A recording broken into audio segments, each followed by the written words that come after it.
6వ అధ్యాయం చివరి లోపల నోవా ఓడని నిర్మించడం అంతా అయిపోతుంది.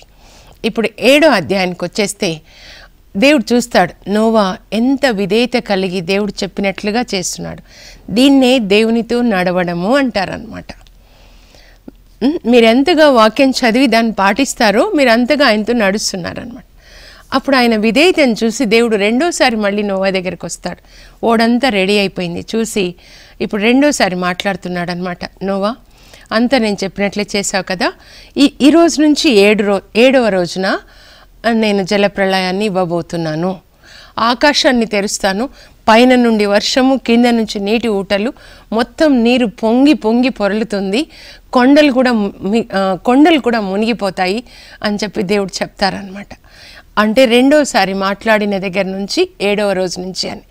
మీరు మాత్రం నీవు నీ పిల్లలు అందరూ కూడా మీరు ఓడలోనికి వెళ్ళండి, 7వ రోజు నేను మొదలు పెడతానని చెప్తాడు. అప్పుడు వాళ్ళు ఓడలో అన్ని ఆహార పదార్థాలన్నీ సమకూర్చుకొని వాళ్ళు ఓడలోనికి వెళ్తారు. దేవుడు చెప్పినట్లుగానే జంతువులన్నీ వరుసగా రెండుగా ఓడ దగ్గరికి వచ్చేస్తాయి. మీరు చూడండి, ఈయన వెళ్ళి తెచ్చుకోలేదు. దేవుడు ఎంత గొప్ప దేవుడు, అక్కడికే తీసుకొని వస్తాడు. ఆయన సృష్టించిన ప్రతి ఒక్క జంతువు జతలుగా అన్నింటినీ కూడా వాళ్ళు ముందు లోపలికి పంపించేస్తారనమాట. జతలుగా ఏవి ఎక్కడ ఉండాలి, వాటి ఆహారం ఎక్కడ ఉండాలి. 3 కొడుకులు నోవా కలిసి అనమాట. అన్నీ అయిపోయిన తర్వాత అందరూ 8 మంది లోపలికి వచ్చిన తర్వాత వాళ్ళు లోపలికి వచ్చేసారు, తలుపు దేవుడే మూసేశాడు. ఎంత గొప్ప సత్యాలు ఉన్నాయి చూడండి. దేవుడు వచ్చేసి నోవా ఓడ తలుపులు మూసేశాడు. ఇప్పుడు ఓడ అంటే ఏంటో తెలుసా మీకు? నేను ఇది చదువుతున్నప్పుడు దేవుడు చెప్పారు, ఓడ కర్రతో చేస్తారు కదా, ఓడ యేసు ప్రభు యొక్క సిలువ, యేసు ప్రభువే అన్నమాట. యేసు ప్రభు లోపల ఉన్నప్పుడు రక్షణ, దేవుని వాక్యం లోపల ఉన్నప్పుడు రక్షణ అన్నమాట.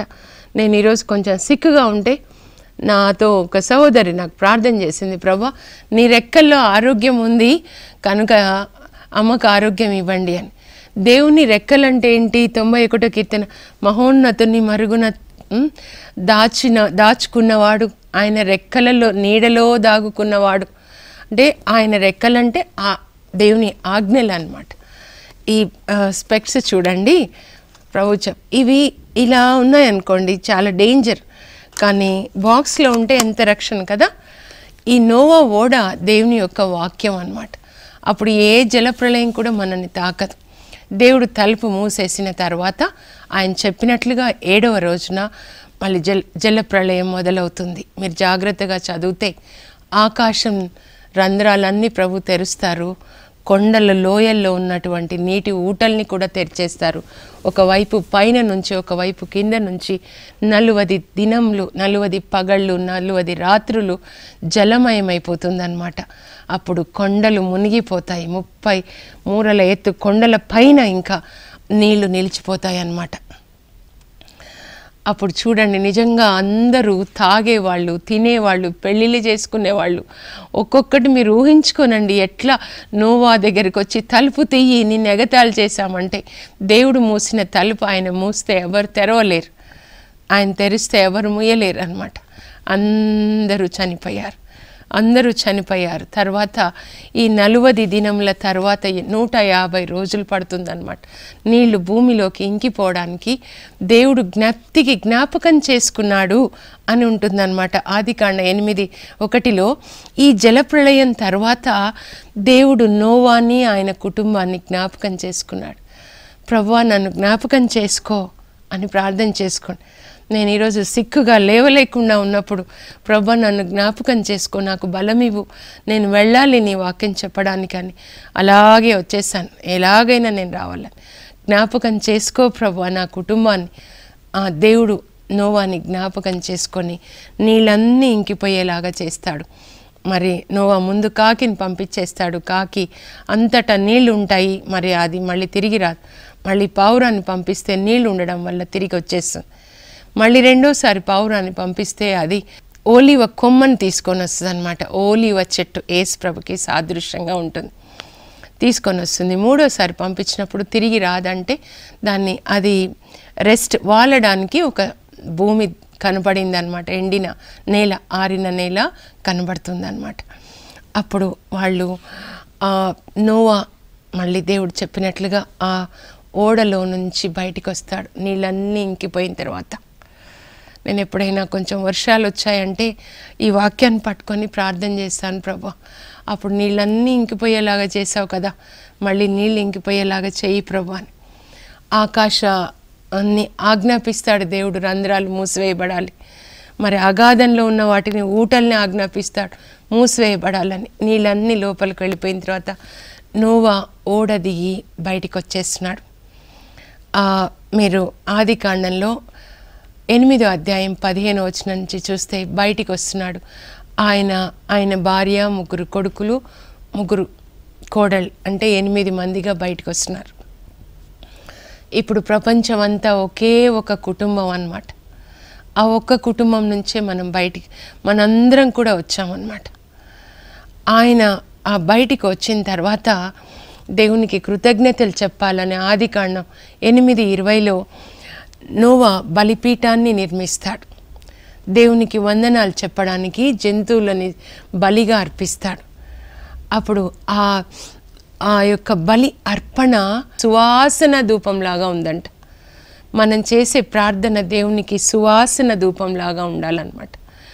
అప్పుడు దేవుడు ఆ బలి అర్పణ సువాసనని ఆగ్రాణించి ఆయన అంటాడనమాట, నోవా ఇప్పటి నుంచి నేను ఇంకా నీటి ద్వారా ఎవరిని కూడా నాశనం చేయను. మీరు పిల్ల పాపలతో అభివృద్ధి చెందండి. ఆకాశ పక్షులు, సముద్రంలోని చేపలు, భూమి మీద ఉన్న జంతువులన్నిటినీ పరిపాలించండి. వాటికి మీరంటే భయం కలిగేలాగా చేస్తాను. వాటిని మీ వశం చేస్తాను. చూడండి, కొన్నిసార్లు మనుషులు ప్రతిదాన్ని చూసి భయపడతారు. అంటే కోతి వస్తున్నాయి, ఇప్పుడు కోతులు వస్తున్నాయి మా స్కూల్లో, అందరూ భయపడిపోతారు. వాచ్మెన్ భయపడిపోతాడు, అసలు పారిపోతాడు. ఇంత లావునుంటాడు, ఇంత ఎత్తున కోతిని చూసి భయపడిపోతాడు. నేనంట, నువ్వు ఇంత ఎత్తున ఇంత లావునున్నావు, అలా పారిపోతున్నావేంటి? అది నిన్ను చూసి భయపడట్లేదు, నువ్వెందుకు భయపడుతున్నావు? పాపం ఎక్కడ ఉంటుందో భయం అక్కడ ఉంటుంది. ఏవి పాములు కావచ్చు, ఏవి కూడా దేవుని యొక్క వాక్యము, దేవుని ఆత్మ మనలో ఉంటే సెయింట్ ఫ్రాన్సిస్ ఆఫ్ అసిసి లాగా అవే మనకి లోబడతాయి, కానీ మనం భయపడే అవసరం లేదు. ఎందుకంటే నేను అవన్నీ మీ వశం చేస్తున్నాను. పిల్ల పాపలతో విస్తరిల్లండి, అభివృద్ధి చెందండి, భూమిని స్వాధీనం చేసుకోండి. ఆదాము అవ్వకి ఏ వాగ్దానం చేస్తాడో మళ్ళీ ఇస్తున్నాడు అనమాట. Subdue the earth and rule the earth, have many children and prosper. ఇప్పుడు విస్తరిల్లండి అని చెప్పాడనమాట. అది చెప్పి మళ్ళీ నోవాతో ఒక ఒడంబడిక చేసుకుంటూ ఉన్నాడనమాట. నోవా, నేను నీతో ఒక ఒడంబడిక ఒప్పందం చేస్తున్నాను. కుటుంబ ప్రార్థన, కుటుంబంగా 8 మంది కలిసి ప్రార్థించినప్పుడు దేవుడిచ్చిన దీవెనలన్నీ మీరు 9వ అధ్యాయంలో చదవండి.